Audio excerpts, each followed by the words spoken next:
News alerts. Andhra Pradesh లో cinema పరిశ్రమ అభివృద్ధి జరగనీయకుండా గత వైఎస్ఆర్సీపీ ప్రభుత్వం అడుగడుగునా అడ్డుకుందని ఎమ్మెల్యే గంటా శ్రీనివాసరావు మండిపడ్డారు. నిర్మాతలు కెఎస్ రామారావు, అశోక్ కుమార్లతో కలిసి ఆయన విశాఖలో మాట్లాడారు. వ్యవస్థలను పాడు చేసిన వారందరూ ఎన్నికల ఫలితాలు వచ్చాక తప్పుకుంటూ వస్తున్నారు. Film Nagar cultural centre association లో వ్యక్తులు స్వచ్ఛందంగా తప్పుకుంటే మంచిది. సినిమా ఇండస్ట్రీకి చెందిన వాళ్ళు ఉంటేనే అది అభివృద్ధి చెందుతుంది. ఒకవేళ అలా చేయకపోతే ప్రభుత్వం తగిన చర్యలు తీసుకుంటుందని హెచ్చరించారు. దాన్ని చేద్దామనుకున్న కమిటీ కాస్త పూర్తిగా మారిపోయి ఈ సినిమా ఇండస్ట్రీస్ కి ఏ మాత్రం కూడా సంబంధం లేని వ్యక్తుల చేతుల్లోకి ఈ కమిటీ వెళ్ళిపోయింది. ఈ కమిటీ వెళ్ళిపోయి చివరికి ఈ కమిటీ ఎలా అయిపోయిందంటే, రామారావు గారు వెళ్ళిపోయిన తర్వాత కొత్తగా ఏదైతే ఈ మెంబర్స్ 1630 జాయిన్ అయ్యారో, మీకు కావాలంటే ఆ డీటెయిల్స్ కూడా ఇస్తాను. చివరికి వాళ్ళ దగ్గర పనిచేసే డ్రైవర్స్, అటెండర్స్, అసిస్టెంట్లు, ఇటువంటి వాళ్ళు కూడా ఈ క్లబ్ లో మెంబర్షిప్ చేశారు. ఏ రోజైతే ఆ 15 ఎకరాల ల్యాండ్ ఇచ్చారో, ఒక మంచి బిల్డింగ్ కట్టి మంచి ట్రైనింగ్ సెంటర్ పెట్టి ఇక్కడ ఒక మంచి క్లబ్ ఫెసిలిటీ డెవలప్ చేద్దాం, ఒక వాల్టర్ క్లబ్ లాంటిది ఉంటే దాంట్లో 30 లక్షల మెంబర్షిప్, గోల్ఫ్ క్లబ్ ఉంటే 20 లక్షల మెంబర్షిప్ ఉంది. ఒక సామాన్యుడికి అందుబాటులో ఉండే విధంగా ఉంటుంది. వీళ్ళైతే కొంచెం మంచి యాక్టివిటీస్ కూడా డెవలప్ చేస్తున్న ఉద్దేశంతో మెంబర్స్ చాలా మంది వాలంటీర్ గా చేరాలని చెప్పని చేరి దాదాపు 40 కోట్ల రూపాయల మెంబర్షిప్ ఇస్తే ఇన్ని రోజులు కూడా వీళ్ళు ఏమీ చేయకపోగా దీన్ని మిస్యూజ్ చేసే పరిస్థితి తీసుకొచ్చారు. ఇక్కడ తాత్కాలికంగా ఏదో ఈ ప్లేస్ లో పెట్టారు, దీనికి ఏదో ఎన్నో లక్షల రెంట్లు పే చేస్తా ఉన్నారు. దీని మీద ఎంత ఖర్చు పెట్టారు, ఏమైంది, మళ్ళీ దీనికేమో ఈ సినిమా క్లబ్ కిను సినిమా ఇండస్ట్రీస్ కి ఏం సంబంధం తెలియదు, కానీ మళ్ళీ దీనికి వైఎస్ఆర్ లాన్స్, ఈ క్లబ్ దీని పేరు కూడా వైఎస్ఆర్ లాన్స్ అని పెట్టారు. ఏదో ఎన్టీ రామారావు, ఏఎన్ఆర్, ఎస్వి రంగారావు లేకపోతే ఇంకోరున్న పేర్లు సినిమా వాళ్ళు పెట్టి బాగుండేది. వైఎస్ఆర్ లాన్స్, వైఎస్ఆర్ కిను ఈ సినిమా క్లబ్ సంబంధం తెలియదు. కానీ ఇక్కడ ఒక 8వ వింత ఏంటంటే, ఎక్కడా కూడా ఏ క్లబ్ కూడా లేని ఒక కొత్త కన్వెన్షన్ ఈ క్లబ్లో పెట్టారు. ఒక కమిటీ ఏదైతే ఉంటుందో అది శాశ్వత కమిటీ, అంటే పర్మనెంట్, ఇంకా ఫర్ ఎవర్ కమిటీ. అంటే కమిటీకి ఎలక్షన్లో ఏమి ఉండవు, శాశ్వత కమిటీ, లైఫ్ లాంగ్ వాళ్ళు ఉంటారు. ఓకే, కొంతమంది లైఫ్ లాంగ్ కోరికంటే ఒక అడుగు ముందుకేసి లైఫ్ లాంగ్ కాదు, ఎవరైనా ఆ వ్యక్తి చనిపోతే ఆ తర్వాత వాళ్ళ అబ్బాయి అంటే మళ్ళీ దానికి, అంటే ఇటువంటి వింతలు విడ్డూరాలతోటి ఈ కమిటీలో core committee, experts committee, management committee వాళ్ళ ఇష్టం ఎవరికి ఏది కావాలంటే దాన్ని పెట్టుకొని ఈ విధంగా చేసుకున్నారు. ఏదైతే ఎక్స్ట్రా కాన్స్టిట్యూషనల్ అథారిటీస్ గా వ్యవహరించి ఇప్పుడు దాకా ఈ వ్యవస్థలంతా కూడా పాడు చేశారు. వాళ్ళందరూ కూడా ఒకటే నేను ఈ మీడియా మీటింగ్ ద్వారా ఒకటే నేను తెలియజేస్తా ఉన్నాను.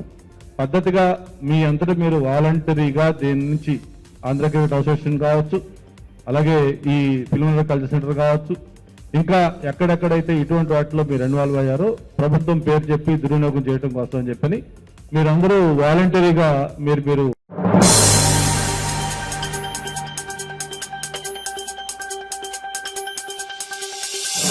నెల రోజుల్లోగా మహిళలకు ఉచిత బస్సు ప్రయాణం సదుపాయం కల్పిస్తామని మంత్రి రాంప్రసాద్ రెడ్డి తెలిపారు. రవాణా, క్రీడల శాఖ మంత్రిగా ఆయన ఆదివారం ఉదయం బాధ్యతలు చేపట్టారు.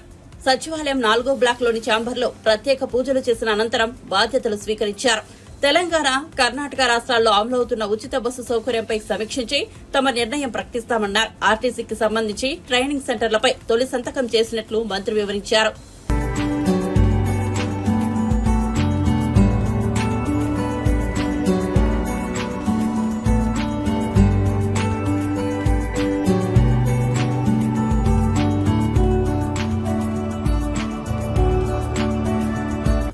అవకాశాన్ని నాకు కల్పించిన రాయచోటి ప్రజలకు, అలాగే పెద్దలు ముఖ్యమంత్రి వర్యులు నారా చంద్రబాబు నాయుడు గారికి, అలాగే మా యువ నాయకులు లోకేష్ బాబు గారికి, నా తరపున, మా కుటుంబం తరపున, తెలుగుదేశం పార్టీ తరపున మరొక్కసారి మీ ముందర ధన్యవాదాలు తెలియజేసుకుంటున్నా. చాలా సంతోషంగా ఉంది. ఈరోజు ఆంధ్రప్రదేశ్ సచివాలయంలో నేను రవాణా, క్రీడా, అలాగే యువజన సర్వీసుల మంత్రిగా బాధ్యత తీసుకోవడం చాలా సంతోషంగా ఉంది. ఏదైతే మా రాయచోటి ప్రజలు నా మీద పెట్టిన నమ్మకంతో శాసనసభకు పంపించారో ఆ నమ్మకాన్ని నిలుపుకుంటూ, అలాగే ఈ రాష్ట్ర మంత్రివర్గంలో గౌరవప్రదమైన 3 శాఖలు కేటాయించిన మా ముఖ్యమంత్రి వర్యులకు ధన్యవాదాలు తెలియజేసుకుంటూ ఏ విధమైన తప్పులు జరగకుండా రాబోయే కాలంలో ఆంధ్ర రాష్ట్ర ప్రజలకు శక్తి ఉన్నంత వరకు సేవ చేసేదానికి శాఖాపరంగా వ్యక్తిగతంగా కట్టుబడి మనస్ఫూర్తిగా ఆ దైవ సాక్షిగా ఇక్కడ బాధ్యతలు చేపడుతున్నా. ఈరోజు మొట్టమొదటి సంతకం నేను మా ఆర్టీసీకి సంబంధించిన ట్రైనింగ్ సెంటర్లపై పెట్టడం జరిగింది. రాష్ట్రంలో ఏ విధమైన చర్యలు తీసుకుంటే భద్రతాపరమైన యాక్సిడెంట్ల పరమైన ఏ విధమైన కార్యక్రమాలు చేపట్టినా రాష్ట్ర ప్రజలకు మంచి చేకూరే విధంగా ప్రమాదాల నివారణకు, అలాగే రేపు రాబోయే కాలంలో ఆంధ్రప్రదేశ్ ప్రభుత్వం ప్రవేశపెట్టిన మహిళా మూర్తులకు ఉచిత బస్సు సౌకర్యాన్ని కల్పించే విధంగా మేము ఈరోజు ఈ బాధ్యత తీసుకోవడం జరిగింది. తప్పకుండా మా ప్రభుత్వం హామీ ఇచ్చిన విధంగా ఆంధ్ర రాష్ట్రంలో మహిళా మూర్తులందరికీ రాబోయే 5 సంవత్సరాలు ఆర్టీసీలో ప్రయాణం ఫ్రీగా ఇచ్చే విధంగా మేము చర్యలు తీసుకుంటాం. అలాగే ఈ రాష్ట్రంలో స్పోర్ట్స్ పరంగా ఎందరో పేదవాళ్ళు ఉన్నారు. ఆ కుటుంబాలందరికీ క్రీడను చేరువ చేసే విధంగా కూడా ఈ రాష్ట్ర ప్రభుత్వం తరపున ఒక క్రీడా మంత్రిగా నేను బాధ్యత తీసుకుంటున్నా. నేను గత 2 రోజుల నుంచి చెప్తున్నా, మన పొరుగు రాష్ట్రాలైన తెలంగాణ మరియు కర్ణాటకలో ఆ రాష్ట్ర ప్రభుత్వాలు ఉచిత సర్వీస్ మహిళలకు ఇస్తున్నాయి. మన రాష్ట్రంలో ఆ కార్యక్రమాన్ని ప్రవేశపెట్టే రోజులకు ఏ విధమైన పొరపాట్లు లేకుండా పక్క రాష్ట్రాల్లో ఏమన్నా పొరపాట్లు దొల్లింటే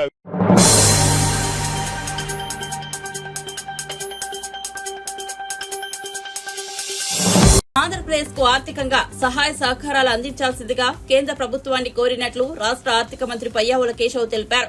ఫ్రీ బడ్జెట్, జీఎస్టీ 53వ కౌన్సిల్ సమావేశంలో పాల్గొన్న అనంతరం ఏపీ భవన్లో ఏర్పాటు చేసిన విలేకరుల సమావేశంలో కేశవ్ మాట్లాడారు. రాష్ట్రానికి అందాల్సిన సాయంపై కేంద్రానికి నివేదిక అందజేశామన్నారు. ఆంధ్రప్రదేశ్ విభజన వల్ల వచ్చే ఆర్థిక సవాళ్లను అధిగమించడానికి గత ప్రభుత్వ హయాంలో గడిచిన 5 ఏళ్లలో ఆర్థికపరమైన తప్పులను సరిదిద్దడానికి కేంద్ర సహకారం రావాలని కోరామని తెలిపారు. పోలవరం ప్రాజెక్టు త్వరితగతిన పూర్తయ్యేందుకు సహకారం అందించాల్సిందిగా కోరామన్నారు. కేంద్ర ఆర్థిక శాఖ మంత్రి గారు ఏర్పాటు చేసినటువంటి సమావేశం ఒకటి ఉదయాన, మధ్యాహ్నం జీఎస్టీ కౌన్సిల్ మీటింగ్ అదే ప్రాంతంలోనే జరగడం జరిగింది. సంబంధించినంత వరకు మనకు చాలా తక్కువ టైం, న్యూ గవర్నమెంట్ ఏర్పాటై జస్ట్ ఒక 1 వీక్ టైంలోనే మనం ఉన్న ప్రపోజల్స్ అన్నింటినీ కన్సాలిడేట్ చేసి రాష్ట్రం నుంచి మనకి ఏం కావాలి, ప్రధానమైనటువంటి అంశాలు ఏం కావాలి అనేటువంటిది ఒక ప్రపోజల్ రూపంలో సబ్మిట్ చేయడం జరిగింది. వాటిలో ప్రధానమైనటువంటిది మనకు రెగ్యులర్గా మనకున్నటువంటి సమస్య బైఫర్కేషన్తో వచ్చినటువంటి ఇబ్బందులు, దానివల్ల వచ్చినటువంటి ఫైనాన్షియల్ ఇష్యూస్ ఏవైతే ఉన్నాయో వాటిని అధిగమించడానికి, ప్లస్ రాష్ట్రంలో గత 5 ఏళ్లుగా జరిగినటువంటి ఫైనాన్షియల్ మిస్మేనేజ్మెంట్ వల్ల జరిగినటువంటి నష్టాన్ని సరిదిద్దేటువంటి ప్రయత్నం చేయడంలో వెసులుబాటు లభించేలా మనకొక స్టేట్ డెవలప్మెంట్ అసిస్టెన్స్ కింద కొంత సహకారాన్ని అందించమని చెప్పేసి కేంద్ర ప్రభుత్వాన్ని కోరడం జరిగింది. దాంతోపాటు ఆంధ్రప్రదేశ్ రాష్ట్రానికి లైఫ్ లైన్గా భావించినటువంటి ప్రాజెక్టు, చంద్రబాబు నాయుడు గారు తన మనసంతా పెట్టి చేసినటువంటి ప్రాజెక్ట్ పోలవరం ఏదైతే ఉందో నేషనల్ ప్రాజెక్టుగా ఉంది. దాంట్లో ఉన్నటువంటి చిన్న చిన్న కన్ఫ్యూజన్ అన్నింటినీ కూడా అధిగమించి గతంలో ఎట్లా అయితే పరుగులు పెట్టించారో ప్రాజెక్ట్ని అదే రకంగా తీసుకెళ్లడానికి రాష్ట్ర ప్రభుత్వం సిద్ధంగా ఉంది. చంద్రబాబు నాయుడు గారు ఇప్పటికే దాని మీద ఒక పర్యటన పూర్తి చేశారు. దానికి కావాల్సిన ప్రణాళికలు ఏర్పాటు చేసుకుంటారు. కాబట్టి పోలవరంకి సంబంధించినటువంటి వాటికి పూర్తి స్థాయిలో సహాయాన్ని అందించమని చెప్పి కోరుకోరాం. దెన్ క్యాపిటల్ బిల్డింగ్కి అసిస్టెన్స్ అందించమని, అంటే అమరావతి నిర్మాణానికి సహాయాన్ని అందించమని చెప్పి కూడా కేంద్ర ప్రభుత్వాన్ని కోరడం జరిగింది. దెన్ బ్యాక్వర్డ్ డిస్ట్రిక్ట్స్కి ఏవైతే ఉన్నాయో బ్యాక్వర్డ్ డిస్ట్రిక్ట్స్ కూడా అసిస్టెన్స్ అందించేటువంటి ప్రయత్నం చేయమని చెప్పి కోరడం జరిగింది. దెన్ ఇండస్ట్రియల్ ఇన్సెంటివ్స్ని అవకాశం ఉన్న చోటల్లో కూడా ఆ పర్టికులర్ సెక్టర్కి కానీ లేక జనరల్గా కానీ ఇండస్ట్రియల్ ఇన్సెంటివ్స్ని ఇవ్వడం చెప్పి కోరడం జరిగింది. Then industrial corridors and industrial parks. ఇప్పుడు ఏవైతే కొన్ని రోడ్ కారిడార్స్ని గవర్నమెంట్ ఆఫ్ ఇండియా టేకప్ చేస్తుంది, చెన్నై విశాఖపట్నం కోల్కతా కావచ్చు, లేకపోతే బెంగళూరు చెన్నై కావచ్చు, హైదరాబాద్ బెంగళూరు కావచ్చు, ఇట్లా మెగా ప్రాజెక్ట్స్ రోడ్ నెట్వర్క్ చేస్తున్న దగ్గర మనం ఇండస్ట్రియల్ క్లస్టర్స్ని ఏర్పాటు చేయమని చెప్పేసి ప్రతిపాదన.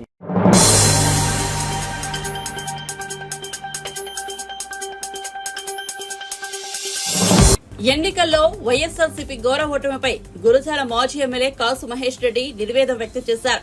తమ ప్రభుత్వం తీసుకున్న కొన్ని నిర్ణయాలే దీనికి కారణమన్నారు. ఈ మేరకు ఆయన ఓ వీడియో విడుదల చేశారు. మద్యం పాలసీని మార్చాలని సజ్జల రామకృష్ణారెడ్డి విజయసాయిరెడ్డికి చెప్పినా ఫలితం లేకపోతే మద్యం తాగే వాళ్లు మాకు ఓటేలేదు. పార్టీలోని కొంతమంది నేతల నోటు దురుసు కూడా ఓటమి కారణం. టీడీపీ నుంచి వైఎస్ఆర్సీపీలకు వచ్చిన చంద్రబాబును బూతులు తిట్టారు. అలాంటి అవమానాలే చంద్రబాబుతో పాటు టీడీపీ శ్రేణుల్లో కసిని పెంచాయి. మా ప్రభుత్వంలో జరిగిన తప్పులను సమీక్షించుకుంటామని కాసు మహేష్ రెడ్డి పేర్కొన్నారు. గడిచిన 2 వారాల నుంచి అనేక మంది నాయకులు కార్యకర్తలు వస్తున్నారు, కలుస్తున్నారు. పార్టీ ఎందుకు ఓడిపోయిందని తరచూ అడుగుతూనే ఉన్నారు. లిక్కర్లో ప్రభుత్వానికి చెడ్డ పేరు వచ్చింది అనేది వాస్తవం. అనేక సార్లు మేము సజ్జల గారికి కానీ విజయసాయిరెడ్డి గారికి కానీ చెప్పడం జరిగింది, చెడ్డ పేరు వస్తుంది, దీన్ని మనం అధిగమించాలి అని.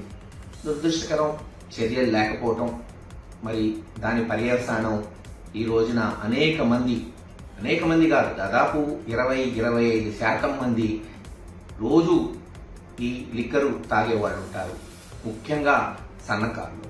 అలాగే శాండ్ మీద ఆధారపడే వాళ్ళు, మరి ఎవరైతే కార్మికులు ఉన్నారో వాళ్ళు కూడా శాండ్ పాలసీ బాలేదు, వాళ్ళకి ఇంకా మెరుగైన పాలసీ కావాలని వాళ్ళు ఓట్లేశారనేది కూడా మనం నమ్మాల్సి వస్తుంది.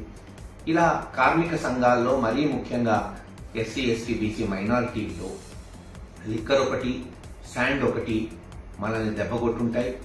ఈరోజు మళ్ళీ చంద్రబాబు నాయుడు గారు గెలవడానికి కారణం ఒకటి, అదే అవమానం.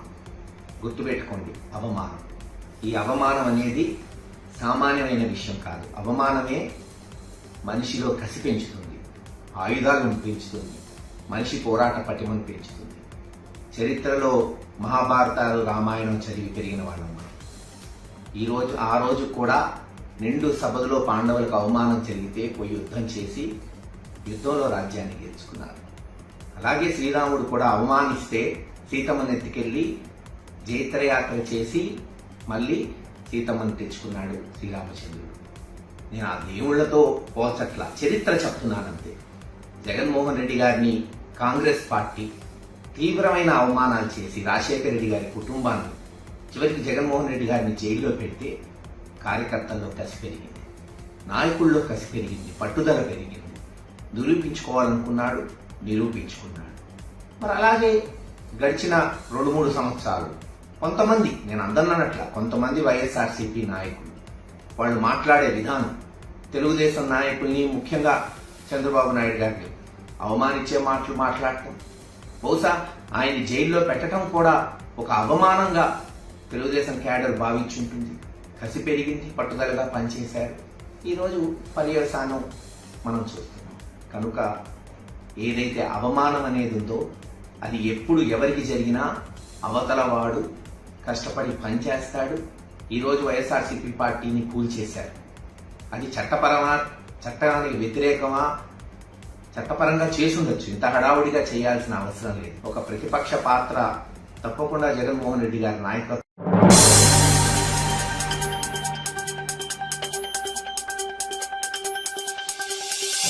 Welcome to news alerts. కేంద్రం, ప్రపంచ బ్యాంకు నుంచి వచ్చిన నిధులను వైఎస్ఆర్సీపీ ప్రభుత్వం దారి మళ్లించడంతో గుంటూరు నగరంలో అభివృద్ది పనులు ఎక్కడికక్కడే నిలిచిపోయాయని కేంద్ర మంత్రి పెమ్మసాని చంద్రశేఖర్ అన్నారు.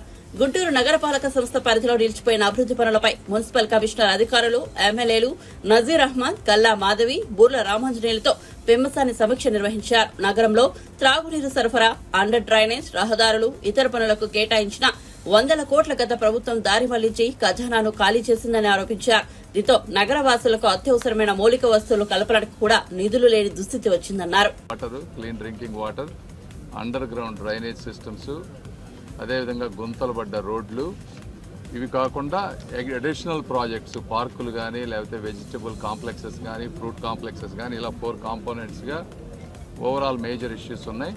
ఇవన్నీ 1 by 1 తీసుకొని వాటర్ కానీ అండర్ గ్రౌండ్ కానీ వీటన్నిటికీ సెంట్రల్ గవర్నమెంట్ ఫండ్స్ కొన్ని వచ్చినాయి, వరల్డ్ బ్యాంక్ ఫండ్స్ కానీ వాళ్ళు ఇవ్వాల్సిన డబ్బులన్నీ వాళ్ళు ఇచ్చారు. స్టేట్ గవర్నమెంట్లో లాస్ట్ 5 years ఆ ఫండ్స్ డైవర్ట్ అవ్వటం వల్ల ల్యాక్ ఆఫ్ ఫండ్స్ వల్ల అదేవిధంగా కాంట్రాక్టర్లకి ఉన్న గవర్నమెంట్ మీద నమ్మకం లేకపోవటం వల్ల చాలా టెండర్లు ఇన్కంప్లీట్గా అయిపోయినాయి. సో వీటన్నిటిని రివ్యూ చేసి ఎక్కడెక్కడ ఆగిపోయినాయి, ఏ కార్పొరేషన్లో చూసుకున్నా ఎక్కడ చూసుకున్నా కూడా స్టేట్ గవర్నమెంట్లో కానీ అన్ని డబ్బులన్నీ ఎంటీ చేసేసారు, చాలా డ్రా చేశారు లాస్ట్ మినిట్లో కూడా. ఈ ఫండ్స్ లేనప్పుడు ఇవి 2-3 సంవత్సరాలు 4 సంవత్సరాలు కొన్ని ప్రాజెక్టులు ఇప్పుడు క్లీన్ డ్రింకింగ్ వాటర్ కానీ అండర్ గ్రౌండ్ డ్రైనేజ్ కానీ ఇవి 3-4 సంవత్సరాలు ఆగలేవు. ఆగలేనప్పుడు ఏ విధంగా ఆల్టర్నేట్ సోర్సెస్ ఆఫ్ ఫండింగ్ మనం తెచ్చుకోవాలి, వాటికి ఉన్న మెకానిజమ్స్ ఏంటి, బ్రెయిన్ స్టార్మింగ్ చేసుకున్నాం, కొన్ని ఐడియాస్ జనరేట్ చేసాం. కమిషనర్ గారు వాటన్నిటి మీద వర్క్ చేసి ఈ ప్రాజెక్టులకి కొత్త డిపిఆర్లు తయారు చేయటం లేదంటే ఆల్టర్నేట్ డిపిఆర్లు తయారు చేయటం అవన్నీ వారు చేస్తారు. అవి కూడా ఒక డిఫైన్డ్ టైం పెట్టుకున్నాం, ప్రతిదానికి 45 నుంచి 60 daysలో అవన్నీ వచ్చే విధంగా.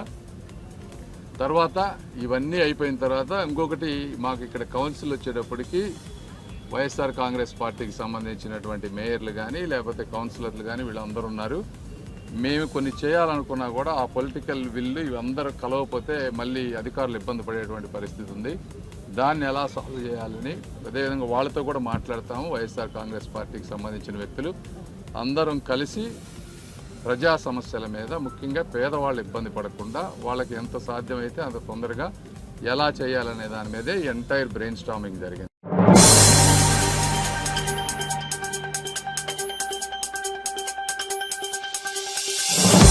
విద్యుత్ కొనుగోలు ఒప్పందాల వ్యవహారంలో నిధనించాలే నిగ్గు తేలాలంటూ జస్టిస్ ఎల్ నరసింహారెడ్డి కమిషన్ అన్ని కోణాల్లో సమగ్ర విచారణ చేపట్టాలని, ఈ క్రమంలో నాడు ఛత్తీస్గఢ్ సీఎం రమణ్ సింగ్ కు నోటీసులు ఇచ్చి విచారణకు పిలవాలని విద్యుత్ శాఖ మాజీ మంత్రి జగదీష్ రెడ్డి అన్నారు. విద్యుత్ కొనుగోలు ఒప్పందాల్లో ప్రత్యేకించి సబ్ క్రిటికల్, సూపర్ క్రిటికల్ అంశాలపై వాస్తవాలు తేలాలంటే కేంద్ర ప్రభుత్వ అధికారులు నాటి కేంద్ర మంత్రుల నుంచి కూడా సమగ్ర సమాచారం సేకరించాల్సిన అవసరం ఉన్నదనే విషయాన్ని కమిషన్ కు సూచిస్తున్నారని చెప్పారు. మీరు ఒక నిర్ణయానికి వచ్చే ముందు అందరి మాటలు విన్నప్పుడే అందరి అభిప్రాయాలు తీసుకున్నప్పుడే సమగ్రంగా ఉంటుంది. లేదు మీరు సగం ఇది చేస్తే దాని సమగ్రమైన విచారణ అన్నారు.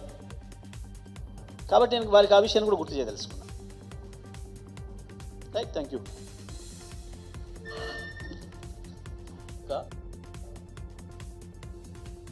తప్పించుకునే ప్రయత్నాలు చేస్తూ వాయిదాల మీద వాయిదాలు వేసుకుంటూ చివరికి దేవుళ్ళ పైన ప్రమాణం చేసి కూడా వాయిదా తీసుకొని మళ్ళీ తప్పించుకోవడానికి ఇచ్చిన హామీలను నెరవేర్చలేక తప్పించుకునే ప్రయత్నాలు చేస్తూ వాయిదాల మీద వాయిదాలు వేసుకుంటూ చివరికి దేవుళ్ళ పైన ప్రమాణం చేసి కూడా వాయిదా తీసుకొని మళ్ళీ తప్పించుకోవడానికి ఇవాళ క్యాబినెట్ సబ్ కమిటీ ఏర్పాటు చేసినామని ఇంకోటని చెప్పి డ్రామాలు చేస్తూ ఉంది. మేము ప్రభుత్వాన్ని డిమాండ్ చేస్తూ ఉన్నాం. తెలంగాణ రైతుల తరఫున ఎట్టి పరిస్థితులలో కూడా రైతు బంధు కార్యక్రమాన్ని ఆపడానికి వీల్లేదు.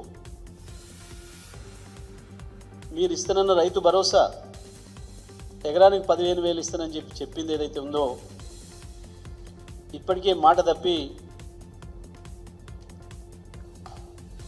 మొన్న వేసంగిలో రైతు బంధే ఇచ్చిండ్రు, రైతు భరోసా ఇస్తున్నామని చెప్పి అబద్ధం చెప్పింది. రైతు భరోసా ప్రారంభం చేసినామని చెప్పి స్వయంగా ముఖ్యమంత్రి గారు మాట్లాడారు. మరి మీరు చేసింది రైతు భరోసా అయితే మళ్ళీ వాళ్ళ ఎందుకు దానిపైన క్యాబినెట్ సబ్ కమిటీ వేస్తున్నట్టు? క్యాబినెట్ సబ్ కమిటీ యొక్క ఉద్దేశం ఏంటి? మేము ప్రారంభం చేసామని చెప్పి అట్టహాసంగా మీరు అందరూ కూడా మేము ఆనాడు చెప్పినాం, మీరు చేసేది రైతు భరోసా కాదు, రైతు బంధును కొనసాగిస్తున్నారు, కేసీఆర్ గారు ఇచ్చిన రైతు బంధును కొనసాగిస్తున్నారు అని చెప్పినాం. మేము ఇవాళ మళ్ళీ డిమాండ్ చేస్తున్నాం, వెంటనే ఈ పాటికి రైతు బంధు వేయాల్సి ఉండే. మేము రైతు బంధు ప్రారంభం చేసిన మొదటి రోజు నుండి కూడా ప్రతి సంవత్సరం జూన్ చివరి నాటికే రైతు బంధు మొత్తం రైతుల ఖాతాల్లో వేసినాం. జూన్ 2వ వారంలో మొదలుపెట్టి 3వ వారం లేదా 4వ వారం ఎప్పుడు కూడా దాటనిలేదు మేము. ఇప్పుడు కూడా రుణమాఫీతో సంబంధం లేకుండా రుణమాఫీ ఆగస్టు 10 లోపల చేస్తామని చెప్పిండ్రు. దేవుళ్ళ మీద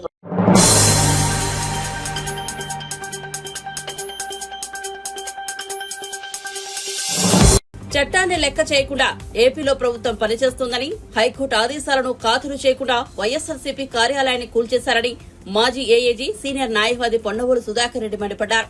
శనివారం ఆయన హైదరాబాద్ లో మీడియా సమావేశంలో మాట్లాడుతూ గుర్తింపు పొందిన పార్టీలకు ఆఫీసులు కట్టుకోవడానికి చంద్రబాబే 340 జీవో తీసుకొచ్చారన్నారు. పాలకులు మారచ్చు, కానీ చట్టం మారదు. న్యాయ వ్యవస్థ ఆదేశాలను తుంగలు తొక్కారని పొన్నవోలు సుధాకర్ రెడ్డి ధ్వజమెత్తారు. we proceed as per due process of law అని వారు చెప్పారు. చెప్పిన మాట గౌరవ న్యాయస్థానం రికార్డ్ చేసింది. Due process of law follow కమ్మని చాలా స్పష్టంగా నిర్దేశించడం అయింది. డ్యూ ప్రాసెస్ అంటే ఏంది అనేది మీకు చెప్తున్నాను. సెక్షన్ 114 ప్రకారం 108 ప్రకారం తీసుకోవాలి మేము. 114 ఇల్లీగల్ కన్స్ట్రక్షన్స్ ఉంటే పర్మిషన్ తీసుకోకుండా ఉంటే మీరు నోటీస్ ఇవ్వాల్సినటువంటి హక్కు మీకు ఉంది, కాదని చెప్పడం లేదు. దాన్ని మించి section 115 of CRDA act, section 115 చాలా ముఖ్యం అండి, మీకు కాపీ కూడా ఇస్తాను. అది ఒక్కసారి చూడండి. సెక్షన్ 115 ప్రకారం మీరు ఏం చేయాలంటే మాకు ప్రొవిజనల్ ఆర్డర్ కాపీ సర్వ్ చేశారు, దాని మీద కోర్టుకు పోయినాం. దాంతో ప్రొవిజనల్ ఆర్డర్ బేస్ చేసుకొని మీకు డెమాలిష్ చేసే హక్కు లేదు. సెక్షన్ 115 సిఆర్డిఏ యాక్ట్ ఏం చెప్తుందంటే, అంటే డ్యూ ప్రాసెస్ ఆఫ్ లా వాళ్ళు ఫాలో కానటువంటిది. వాళ్ళు కోర్టులో చెప్పింది due process of law follow అవుతామని చెప్పారు. సెక్షన్ 115 కింద మా ఎక్స్ప్లెనేషన్ అడగాల, మేము ఎక్స్ప్లెనేషన్ ఇవ్వడం కూడా జరిగింది. ఆ ఎక్స్ప్లెనేషన్ మీకు నచ్చకపోతే, ఆ ఎక్స్ప్లెనేషన్ మీకు ఇష్టం లేకపోతే మీరు ఫైనల్గా కన్ఫర్మేషన్ ఆర్డర్ అని 115 ప్రకారం ఇవ్వాలా. మరలా confirmation order as per section 115 CRDA act. Section 115 confirmation order ఇచ్చిన తర్వాత మరలా మాకు టైం ఇవ్వాలి. ఆ టైంలో మా ఎక్స్ప్లెనేషన్ మళ్ళా తీసుకోవాలి. తీసుకున్న తర్వాత మీరు దాన్ని నచ్చకపోతే, మీకు అది ఇష్టం లేకపోతే మీరప్పుడు డెమాలిషన్కి ఆర్డర్ చేయొచ్చు. ఇమ్మీడియట్గా మాకు ట్రిబ్యునల్కి పోయే హక్కు ఉంది. 116 ప్రకారం సిఆర్డి యాక్ట్ ప్రకారం ట్రిబ్యునల్కి పోయి స్టే ఇస్తే అప్పుడు కూడా మీకు డెమాలిష్ చేసే అధికారం లేదు, ట్రిబ్యునల్లో కేసు తేలిందాకా. ఇది డ్యూ ప్రాసెస్ ఆఫ్ లా. మీరు ప్రొవిజనల్ ఆర్డర్ ఇచ్చి మా ఎక్స్ప్లెనేషన్ తీసుకొని నిన్న కోర్టుకు పోయిందాక అదే జరిగింది. మీకు ఇష్టం లేదు, మీకు నచ్చకపోతే, మీరు సాటిస్ఫై కాకపోతే ఫైనల్ కన్ఫర్మేషన్ ఆర్డర్ ఇవ్వాలి as per section 115 CRDA act. ఇచ్చిన తర్వాత మళ్ళా మాకు టైం ఇవ్వాలి. మా ఎక్స్ప్లెనేషన్ మళ్ళా మీరు కోరుకోవాలి. మా ఎక్స్ప్లెనేషన్ ఇచ్చిన తర్వాత అప్పుడు కూడా సాటిస్ఫై కాకపోతే అప్పుడు మాత్రమే డెమాలిషన్ ఇవ్వాలా. మరలా మాకు ట్రిబ్యునల్కి పోయే హక్కు ఉంది. ట్రిబ్యునల్కి పోయిన దాకా మీరేం చేయకూడదు. ఇది చట్టం నిర్దేశిస్తుంది. అదే కోర్టు వారు చెప్పారు.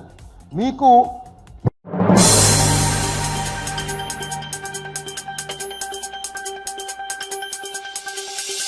గత వైఎస్సార్సీపీ ప్రభుత్వంలో తనకు ఎదురైన భయానక అనుభవాలను ఏపీ ప్రభుత్వ ఉద్యోగ, ఉపాధ్యాయ, కార్మిక, పెన్షనర్ల సంఘాల JAC chairman KR Suryanarayana media ముందుకు వచ్చి వివరించారు. ఏ కేసు పెట్టారో కూడా తెలియజేయకుండా విచారణ పేరిట తనను, తన కుటుంబాన్ని వేధించారని ఆరోపించారు. పోలీసులు తన భార్య మెడలోని నల్లపూసల గొలుసు తీసేయించి హేయంగా వ్యవహరించారని ఆవేదన వ్యక్తం చేశారు. గత ప్రభుత్వ హయాంలో తన ఇంటి చుట్టూ వందల సంఖ్యలో పోలీసులు మోహరించేవారని, హైదరాబాద్ లోని తమ చుట్టాల ఇంటికి వెళ్లి వాళ్లను కూడా బెంబేలెత్తించే వాళ్ళని వివరించారు. పోలీసుల్ని అర్ధ గంటలో మా అసోసియేషన్ ఆఫీస్ చుట్టూ, మా ఇంటి చుట్టూ మోహరించారు. నేను వారికి దొరకకుండా వెళ్ళిపోయానని నా డ్రైవర్ని, అనిల్ కుమార్ అనే నా డ్రైవర్ని పట్టుకు వెళ్ళి విజయవాడలో 4 పోలీస్ స్టేషన్స్, మొట్టమొదట లెనిన్ సెంటర్లో ఉన్న పోలీస్ స్టేషను, తర్వాత పశువుల ఆసుపత్రి దగ్గర ఉన్న పోలీస్ స్టేషను, ఆటోనగర్లో ఉన్న పోలీస్ స్టేషన్కి తిప్పి అతన్ని నానా హింస పెట్టి కొట్టి బట్టలు ఇప్పదీసి కొట్టి అతన్ని కొడుతూ నన్ను ఎక్కడ దింపావు మీ సార్ నేను అడిగితే నాకు తెలియదంటే అతనికి నా కారు చంద్రబాబు నాయుడు గారి ఇంటికి వెళ్ళినటువంటి ఫుటేజ్ని చూపించి ఇదిగో చంద్రబాబు నాయుడు గారి ఇంటి దగ్గర దింపావు అక్కడి నుంచి ఎక్కడికి తీసుకెళ్ళావు అని చెప్పి అతన్ని కొడితే ఆ కొడుతున్నటువంటి సమయంలో ఏసీపీ భాస్కర్ రావు ఫోన్కి సజ్జల సార్ అనే పేరుతో కాల్ రావటం, దొరికాడా చెప్పాడా ఆ సూర్యనారాయణ ఎక్కడున్నాడా దొరికాడా అని అడగటం, లేదు సార్ అని మీరు చెప్తే దొరికితే నన్ను క్షమించాలి ఈ పదప్రయోగం చేస్తున్నందుకు ఏసేండి ఆ లంజా కొడుకుని అనే మాట సజ్జల రామకృష్ణారెడ్డి అన్నట్టుగా స్పీకర్ ఫోన్లో మా డ్రైవర్ విన్నాడు. అంటే ఉద్యోగుల జీతాలు పెన్షన్లు ఇవ్వండి, మా సొమ్ము మాకు చెప్పకుండా దొంగతనం చేసేయండి అని అడిగితే చంపేయమనేటువంటి పరిస్థితి ఆనాడు ఈ రాష్ట్రంలో ఉంది. అక్కడి నుంచి మరలా నేను అజ్ఞాతంలోకి వెళ్ళటం, కింది కోర్టులో నాకు యాంటిసిపేటరీ బెయిల్ రాకపోతే, హైకోర్టులో రాకపోతే సాక్షాత్తు హైకోర్టు జడ్జి గారే ఓపెన్ కోర్టు హాల్లో మై హ్యాండ్స్ ఆర్ టైడ్, నా చేతులు కట్టివేయబడి ఉన్నాయని వ్యాఖ్యానించారంటే ఆనాటి ఈ రాష్ట్రంలో పరిస్థితి ఏంటో అర్థం చేసుకోవాలి. ఇది నేను ఎవరి మీద అభియోగం చేయటంలా, ఇట్ ఈస్ ఆన్ రికార్డ్. ఆనాడు కోర్టు హాల్లో ఉన్న అందరూ కూడా విన్నారు ఈ విషయం. తదనంతరం నేను సుప్రీంకోర్టులో యాంటిసిపేటరీ బెయిల్కి వెళ్తే నాకు ఇంటీరియం యాంటిసిపేటరీ బెయిల్ మంజూరు చేస్తూ సుప్రీంకోర్టు డివిజన్ బెంచ్ సెప్టెంబర్ 15వ తారీఖు నాడు we know what is happening in Andhra Pradesh అనేటువంటి వ్యాఖ్యానం చేసిన విషయం దేశం మొత్తం చూసింది. ఆంధ్రప్రదేశ్ రాష్ట్రంలో జరుగుతున్నది ఏంటో మాకు తెలుసు అని నా ముందస్తు యాంటిసిపేటరీ బెయిల్ని వ్యతిరేకించినటువంటి ప్రభుత్వ ప్లేడర్ సమక్షంలో ఆనాడు సుప్రీంకోర్టు వ్యాఖ్యానించింది. ఇంకా దారుణమైన విషయం ఏంటంటే నా సుప్రీంకోర్టులో యాంటిసిపేటరీ బెయిల్ రాకుండా ఉండడానికి ప్రభుత్వం 25 లక్షల రూపాయలు అధికారికంగా ఖర్చు పెట్టింది. రంజిత్ కుమార్ అనేటువంటి ఒక సీనియర్ అడ్వకేట్ని ఎంగేజ్ చేసి ఆయనకి అపీరెన్స్కి 7.5 లక్షల రూపాయలు మంజూరు చేస్తూ జీవో ఇచ్చింది. ఆయన 4 సార్లు అపీర్ అయ్యి ఆ సొమ్మును తీసుకున్నారు. దానిలో 10% ఏఓఆర్కి చెల్లించాల్సి ఉంటుంది విధాన నిర్ణయం ప్రకారం.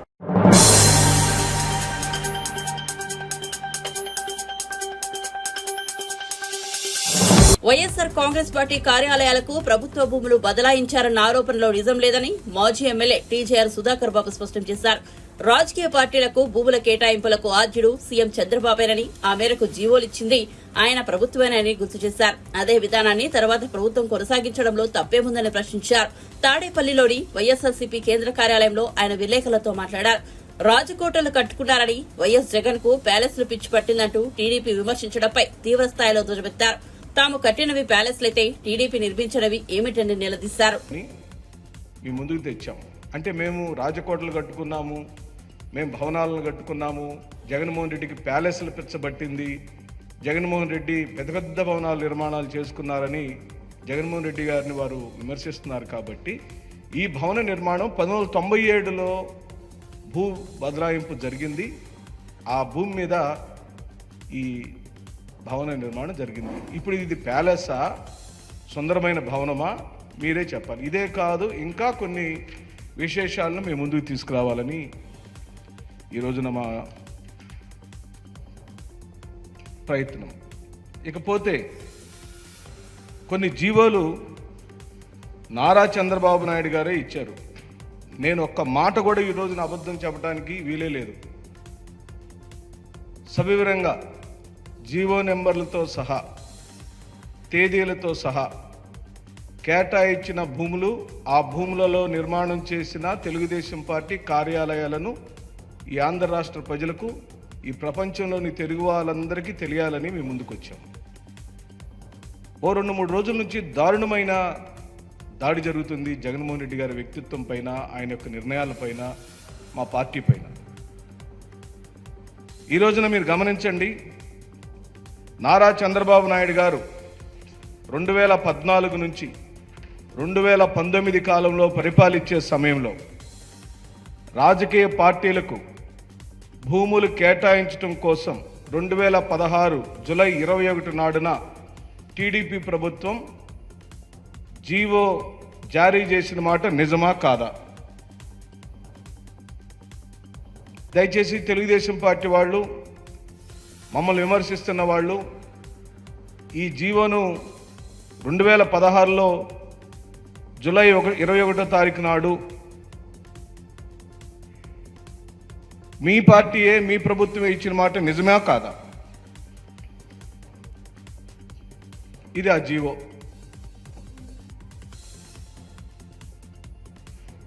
రెండు 2016లో ఇచ్చిన జీవో ఆధారంగా మంగళగిరిలో survey number 392/1, 392/3, 392/4, 392/8, 392/9, 392/10 Atmakur village Mangalagiri మండలం జీవో నెంబర్ 228 22వ తారీఖు.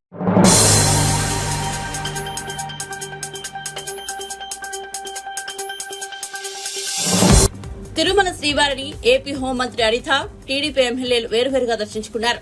ఆదివారం వీఐపీ ప్రారంభ విరామ దర్శన సమయంలో స్వామివారి సేవలో పాల్గొన్నారు. టీటీడీ అధికారులు, మంత్రి అనిత కుటుంబ సభ్యులు ఎమ్మెల్యేలకు స్వాగతం పలికి దర్శన ఏర్పాట్లు చేశారు. దర్శనానంతరం రంగనాయకుల మండపంలో ఆశీర్వచనం చేసి స్వామివారి తీర్థ ప్రసాదాలను వారికి అందజేశారు. ఈ సందర్భంగా ఆలయం వెలుపల వారు మీడియాతో మాట్లాడారు.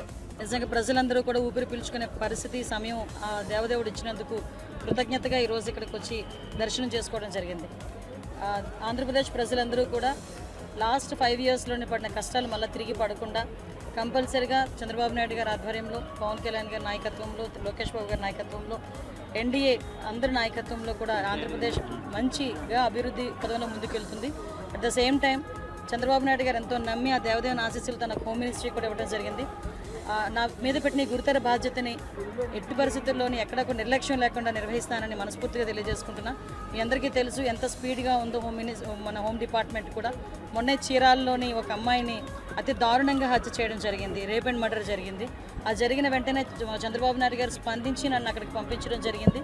వితిన్ అవర్స్లో నేను అక్కడికి వెళ్ళి ఆ ఘటనా స్థలాన్ని అదంతా చెప్పి పోలీస్ డిపార్ట్మెంట్ వాళ్ళకి కూడా 48 గంటలు నేను వాళ్ళకి టైం ఇవ్వడం జరిగింది. కానీ వాళ్ళు డిపార్ట్మెంట్ వాళ్ళు కూడా చాలా మంచిగా 36 అవర్స్లోనే నిందితులు ఎవరైతే ఉన్నారో వాళ్ళని పట్టుకొని ఈరోజు వాళ్ళందరినీ అరెస్ట్ చేయడం కూడా జరిగింది. అంటే ఈ గవర్నమెంట్లో ఆడపిల్లల రక్షణ ఎంత స్పీడ్గా ఉంటుంది, ఆడపిల్ల ఎంత భరోసాగా బతకొచ్చు అన్న విషయం చెప్పడానికి ఇదొక ఉదాహరణగా చెప్పొచ్చు. సంఘటన జరగకుండానే చూసుకోవాల్సిన బాధ్యత కూడా మా మీద ఉంది. అట్ ద సేమ్ టైం గంజాయి, డ్రగ్స్ని కూడా నిర్మూలించాల్సిన బాధ్యత కూడా మా మీద ఉంది. లాస్ట్ 5 సంవత్సరాలు వాళ్ళు పూర్తిగా గాలికి వదిలేశారు. ఇప్పుడు మేము అదంతా కూడా స్టిమ్యులేట్ చేసి ఒక 100 days ప్రోగ్రామ్ పెట్టుకొని రాబోయే కాలంలో డెఫినెట్గా గంజాయిని, డ్రగ్స్ని కూడా కంపల్సరీగా నిలువరిస్తాం. శాసనసభ్యుడిగా 3వసారి పెద్దాపురం నియోజకవర్గం గెలుపొందాను. స్వామివారి దర్శనం చేసుకోవాలని చెప్పి ఈరోజు రావడం జరిగింది. మరి స్వామివారి గురించి మనందరికీ తెలుసు, ఆయన మహానుభావుడు, చంద్రబాబు నాయుడుకి ఇష్టడు. ఈ ప్రభుత్వం, తెలుగుదేశం ప్రభుత్వం వచ్చింది, చంద్రబాబు నాయుడు గారి ఆధ్వర్యంలో ఈ గూడంతా కూడా డెవలప్మెంట్ అవుతుంది, అభివృద్ధి చెందుతుంది, సంక్షేమం చేస్తాయి, అన్ని వర్గాల ప్రజల్ని కూడా మరి ఆదుకునే పరిస్థితి ఈరోజు చంద్రబాబు నాయుడు గారి ఆలోచన. అదే ఆలోచనతో ఈ గుడి పూర్తిగా డెవలప్ అవుతుందని చెప్పి మేము అందరం కూడా ఆశిస్తున్నాం. అలాగే భక్తులకు కూడా దర్శనాలు కూడా ఎక్కువ మంది దర్శనాలు చేసుకునే విధంగా ప్రభుత్వం కూడా చర్యలు తీసుకుంటుంది. అలాగే సామాన్యులకి ప్రాధాన్యత ఇవ్వడం జరుగుతుంది. 5 కోట్ల మంది ప్రజల యొక్క ఆకాంక్ష అభివృద్ధి, సంక్షేమం జరగాలని, అమరావతి, పోలవరం పూర్తి కావాలని, ప్రజలకు నచ్చినటువంటి ప్రజాపాలన అందించాలని ఏదైతే ప్రజలు కోరుకుంటున్నారో అటువంటి పాలన 12వ తారీఖు ప్రమాణ స్వీకారం జరిగినప్పటి నుంచి మార్పు చూస్తూ ఉన్నారు. జగన్మోహన్ రెడ్డి ఏ విధంగానైతే 5 ఏళ్ల పరిపాలనలో ప్రజలు విసిగి వేసారి స్వాతంత్రం వచ్చినాక ఎప్పుడూ రానంత మెజారిటీలు అనేక నియోజకవర్గాల్లో 93% సీట్లు కూటమి గెలవడం అనేటువంటి చరిత్రలో ఇదే నాకు తెలిసినంత వరకు. స్వాతంత్రం వచ్చిన తరువాత ఇంత పర్సంటేజ్ రావటం, స్వాతంత్రం వచ్చినాక అనేక నియోజకవర్గాల్లో ఎన్నడూ లేనంత మెజారిటీ రావటం. దీనికి కారణం ఏంటంటే 5 ఏళ్ల పాలన మీద విసిగి వేసారటం, తీసుకున్నటువంటి నిర్ణయాలన్నీ ప్రజల ఆమోదం లేకపోవటం వల్లే ఈ యొక్క తీర్పు ప్రజలు ఇవ్వటం జరిగింది. ఏ నాయకుడు ఊహించింది, ఏ సర్వేలకి అందనటువంటి ప్రజా తీర్పు వచ్చింది. కాబట్టి 5 కోట్ల మంది ప్రజల యొక్క ఆకాంక్షలు నెరవేర్చడమే చంద్రబాబు కూటమి ప్రభుత్వం, పవన్ కళ్యాణ్ కానీ, బీజేపీ కానీ. రాష్ట్రం సర్వతోముఖాభివృద్ధి చెందాలంటే కేంద్రం పూర్తి సహకారాన్ని అందించాలి. ఏదైతే ప్రతిష్ట కోల్పోయినటువంటి ఆంధ్రప్రదేశ్ తిరిగి ప్రతిష్ట